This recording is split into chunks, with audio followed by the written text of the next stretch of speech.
केंद्रीय मंत्री चिराग पासवान बात करने के लिए हमारे साथ हैं। लोकसभा में बहुमत से पास हो गया वक्फ बिल, लेकिन सवाल उठ रहे हैं और सोनिया गांधी ने भी आज कांग्रेस पार्लियामेंट्री पार्टी की बैठक में कहा कि संविधान विरोधी है ये बिल और इसको थोपा गया है। अगर इतना ही संविधान विरोधी था, आप इनके इस बिल के मेरिट्स पे चर्चा करते ना। आप अधिकांश विपक्ष के सांसदों का भाषण आप निकाल के देख लीजिए, उन्होंने सिर्फ भ्रम फैलाने का काम किया। मुसलमान विरोधी है, मुसलमानों को प्रताड़ित करने के लिए किया जा रहा है, उनकी ज़मीन छीनने के लिए किया जा रहा है। आप बताइए तो कि भाई कौन से क्लॉज के हिसाब से आप बोल रहे हैं कि ये सब चीज़ें की जा रही हैं। सिस्टम में अगर ट्रांसपेरेंसी लेकर आई जा रही है तो आपको लगता है कि आपसे आपका हक अधिकार छीना जा रहा है। हक अधिकार तो उन लोगों का छीना गया है, उन गरीब मुसलमानों का, मुट्ठी भर लोग जो इसके ऊपर कब्जा करके बैठे हैं। आज जब व्यवस्था को और ज़्यादा विस्तृत किया जा रहा है और ज़्यादा पारदर्शी किया जा रहा है तो इन लोगों को चिंताएं हैं।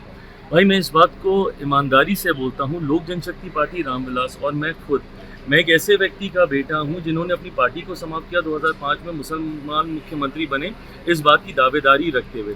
ऐसे में मैं कोई ऐसा कदम नहीं उठाऊंगा जो मेरे नेता, मेरे पिता आदरणीय रामविलास पासवान जी के विचारों से अलग हो।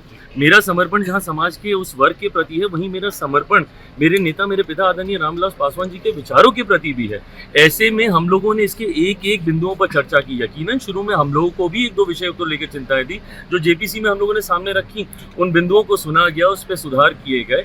आज की तारीख में मैं मानता हूँ जो संशोधन इसमें हुए हैं और जिस तरीके से वक्त का ये विधेयक आया है, ये सिर्फ और सिर्फ पुअर मुसलमान है। महिलाओं को इसमें इंक्लूसिव करने की सोच के साथ बनाया गया है और सिस्टम को पारदर्शी करने की सोच के साथ इसमें बदलाव। मुस्लिमों को घबराना नहीं चाहिए जिस तरीके से विपक्षी दल इस पर माहौल बना रहे हैं। भाई विपक्ष सिर्फ डराने की राजनीति करता है और इतिहास गवाह रहा है। आप पन्ने पलट कर देख लीजिए, सीए को लेकर पूरे देश भर में आगजनी का माहौल था।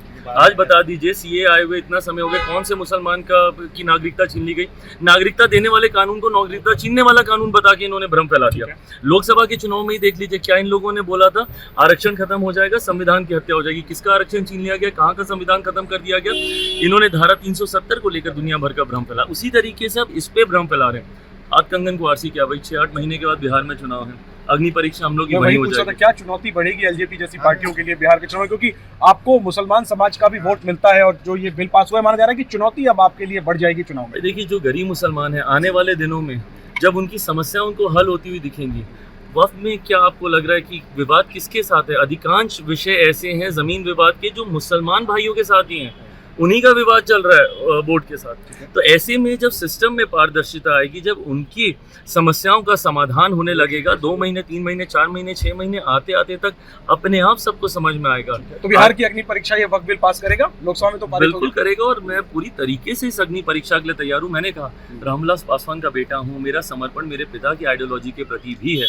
मैं कभी कोई ऐसा कदम नहीं उठाऊंगा जो उनकी विचारधारा के प्रति। ठीक है, शुक्रिया चिराग जी बात करने के लिए। तो सदन में समर्थन किया है लोकसभा में सरकार के साथ नजर आई है लोक जनशक्ति पार्टी और चिराग पासवान पूरे विश्वास के साथ कह रहे हैं कि ये बिल अल्पसंख्यकों के का जो गरीब तबका है उसके पक्ष में है और बिहार चुनाव में ये साफ हो जाएगा कि अल्पसंख्यकों का समर्थन सत्ताधारी गठबंधन यानी एनडीए गठबंधन के साथ रहेगा। Jainendra Kumar, ABP news, Delhi. For exclusive and insightful videos, subscribe to our new channel ABP Live Premium.